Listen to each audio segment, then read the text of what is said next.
Αυτό. Εγώ το έκανα. Τι ήτανε, ήταν μια κορδέλα. Και την έβλεπα και έλεγα τι να κάνω. Κάποια στιγμή σε ένα παιδικό βιβλίο είδα αυτή τη φατσούλα.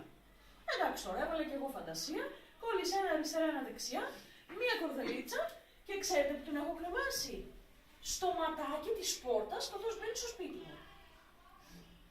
Δηλαδή, δεν χρησιμοποίησα τίποτα, μία κορδέλα, αυτό το χρώμα είχα.